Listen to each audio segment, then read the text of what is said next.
Assalamualaikum warahmatullahi wabarakatuh. Nggak bosan kan lihat video Ervina di YouTube lagi? Nah, kali ini Ervina balik lagi nih untuk membahas simulasi P2K2. Pertemuan kali ini akan membahas modul 5, kesejahteraan sosial, sesi 14, pentingnya kesejahteraan bagi lansia. Langkah 3 nih, nomor 4 sampai 5. Mau tahu kan lebih lengkapnya? Ya udah, selamat menyaksikan. Nah, ibu-ibu sudah selesai kan ya Bu tadi diskusinya Bu? Bagaimana, sudah ada jawabannya kan ya Bu ya? Sudah. Nah, sekarang ibu-ibu, saya ingin ibu-ibu semuanya memaparkan hasil diskusinya ya. Tadi sudah terbagi ke dalam 3 kelompok, kelompok fisik, kelompok psikososial, kelompok spiritual. Yang pertama terlebih dahulu kelompok fisik, kelompoknya Ibu Yeni, silahkan. Silahkan Bu. Kalau fisik itu sakit, Iya. mudah pikun atau lupa, Iya. terus Udah mudah ya, Bu, ya? marah. Oh iya, mudah marah itu Bu, saya koreksi sedikit, termasuk ke dalam psikososial ya Bu ya. Iya. Terima kasih kelompok Ibu Yani. Selanjutnya kelompok psikososial, kelompoknya Ibu Dede, silahkan. Iya betul Bu, agresif. Lalu iya, merasa sedih ya Bu ya. Iya. Ya, terima kasih Ibu Dedeh ya telah memaparkan jawabannya. Tadi yang psikososial katanya mudah sedih, lalu agresif, dan juga kadang suka memerintah ya Bu ya. Baik. Dan selanjutnya ada dari kelompoknya spiritual, kelompok Ibu Puri ya. Oh, sebelah sini ternyata. Kelompok Ibu Puri, silakan Bu untuk memaparkan hasil diskusinya. Spiritual baik, sangat tidak mau sabar ya Bu ya, tidak bersyukur, dan juga satu lagi, oh, tidak mau berbagi ya Bu ya. Iya betul sekali. Terima kasih untuk semua kelompok yang telah memaparkan hasil diskusinya. Untuk kelompok yang lain yang tadi menyimak, apakah ada yang mau memberikan komentar Bu seputar hasil diskusi rekan-rekannya yang lain Bu? Ada yang lainnya mungkin? Cukup. Sudah cukup? Oh, sudah cukup. Terima kasih untuk itu. Untuk mengapresiasi ibu-ibu semuanya, kita semuanya tepuk hebat dulu ya Bu ya. Tepuk hebat. Hebat, hebat. Hebat, hebat. Hebat. Wah, luar biasa ya Bu ya. Semakin kesini ibu-ibu dalam berdiskusi ternyata alhamdulillah semakin ada peningkatan ya Bu ya. Jadi bisa saling sharing pendapat ya Bu ya, tidak hanya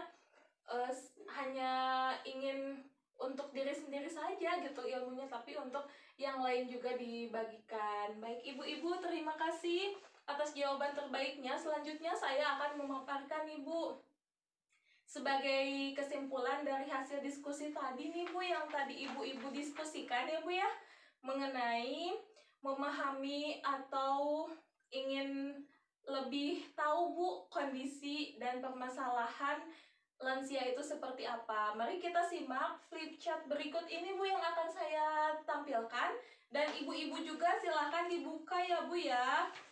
Di buku ininya, buku pintarnya ya Bu ya.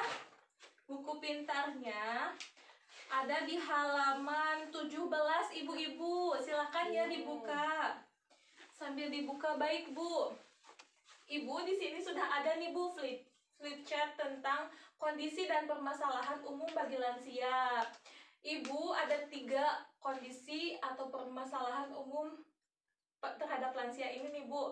Yang pertama yaitu kondisi fisik atau biologis ya Bu ya. Iya. Seperti tadi yang sudah didiskusikan, kondisi fisik atau biologis ini terjadi perubahan organ tubuh Bu. Fungsi organ tubuhnya itu jadi berubah ya Bu ya. Yang meliputi, yang pertama nih Bu, ada perubahan suhu. Perubahan suhu itu misalnya kulitnya menjadi kering, lalu kulitnya menjadi keriput ya Bu ya. Iya. Yang kedua nih Bu, ada gangguan gerakan ya Bu ya. Mungkin akibat radang sendi nih Bu ya. Lalu misalnya osteoporosis ya Bu ya, atau tulangnya rapuh. Osteoporosis itu istilah medisnya ya Bu ya. Baik, yang ketiga Bu, ada gangguan panca indera yang meliputi penurunan fungsi penglihatan, pendengaran, lalu penciuman, pengecapan, dan lain sebagainya ya Bu ya. Lalu gangguan saluran air kencing ya Bu ya, yang mana kencingnya itu tidak terpantau ibu-ibu semuanya. Nah, yang selanjutnya gigi mulai goyah atau tanggal. Di sini bisa sulit untuk mencerna pencernaan ya Bu ya. Nah, lalu yang ke selanjutnya, maksudnya tadi gigi mulai goyah atau tanggal itu maksudnya Bu, giginya tuh ya Bu ya tidak bisa sulit mengunyah gitu ya Bu, sehingga mempersulit pencernaan, seperti itu ya Bu ya. Iya. Oke Ibu, selanjutnya muncul penyakit nih Bu. Ada beberapa penyakit yang terjadi. Yang pertama yaitu Alzheimer. Alzheimer itu ibu-ibu merupakan gangguan otak Bu. Nah, bisa terjadi akibatnya itu penurunan terhadap daya ingat ya Bu ya. Ini Alzheimer ini istilah medisnya Bu. Yang kedua tadi betul yang seperti dikatakan kelompok ibu ini, yaitu kepikunan ya Bu ya. Jadi ada lupa ingat kayak gitu ya Bu ya, kalau misalnya ibu-ibu sudah tahu. Nah, lalu selanjutnya stroke Bu, darah tinggi, radang sendi, dan lain sebagainya. Itu kondisi ataupun permasalahan lansia dari segi fisik Bu. Yang kedua Bu, ada ini nih, dari segi psikososial. Dari segi psikososial ini merupakan diri dan juga hubungannya dengan orang lain Bu. Seperti itu, muncul perubahan emosi ya Bu ya. Perubahan emosi ini yang meliputi, yang pertama muncul depresi, ada rasa cemas, lalu ketakutan ya Bu ya, yang disebabkan perubahan fisik dan juga fungsi anggota tubuh. Kesepian, teman mulai berkurang, takut tersingkirkan ya Bu ya. Lalu takut penyakit, takut mati, takut kekurangan uang juga Bu, itu mempengaruhi ya Bu ya. Lalu tadi betul apa yang dikatakan oleh kelompoknya Ibu Dedeh, agresif, marah-marah, mudah menyerang, menendang pintu. Itu salah satu contoh dari psikososialnya ya Bu ya. Lalu selanjutnya Bu, perubahan sikap perilakunya, misalnya cenderung diam di rumah atau gerakannya lamban, susah pergi jauh, murung, melamun, memerlukan teman untuk diajak bicara. Kan lansia itu cenderung ingin selalu didengar ya Bu ceritanya. Jadi biar dia bisa menceritakan Bu masa-masa mudanya ya Bu ya. Nah, kita sebagai yang muda harus menjadi pendengar yang baik Bu, penyimak yang baik agar senantiasa lansia merasa selalu bahagia. Nah, Ibu, lalu selanjutnya Bu, berorientasi pada masa lampau. Ini yang tadi saya bilang Bu, saya itu ingin mengenang masa-masanya dulu Bu. Nah, lalu hubungan dengan tetangganya kurang baik, itu juga mempengaruhi ya Bu ya, untuk dari segi psikososial antara diri dan juga hubungannya dengan orang lain. Selanjutnya Ibu, ada dari yang ketiga Bu, yang ini spiritual dan juga rohani ya Bu ya. Yang pertama, jarang beribadah Bu. Ternyata lansia ini jarang beribadah, yang mengakibatkan menjadi tidak bersyukur, menjadi tidak bersabar, dan juga selalu negatif Bu pikirannya ya Bu ya. Lalu yang kedua, tidak tabah dalam menerima kondisi penuaannya. Misalnya, lansia tidak terima kalau pendengarannya sudah sedikit ada keterbatasan ya Bu ya. Maksudnya butuh alat bantu. Lalu lansia sudah tidak bisa berjalan, butuh tongkat ya Bu ya. Butuh alat bantu kursi roda ya Bu ya. Nah, ini diakibatkan karena menua dan juga karena harus memerlukan alat bantu seperti yang tadi saya sebutkan. Lalu Bu, yang ketiga, kurang mau berbagi dengan yang lainnya. Tadi betul yang dikatakan oleh kelompok Bu Puri, katanya tidak mau berbagi Bu.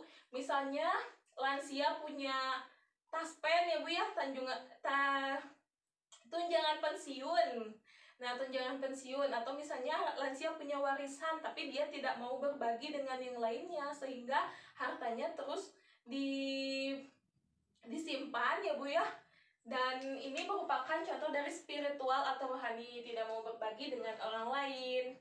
Nah, Ibu selanjutnya yang keempat, Bu, tidak menunjukkan selalu menunjukkan super powernya dan menganggap dirinya selalu benar, Bu.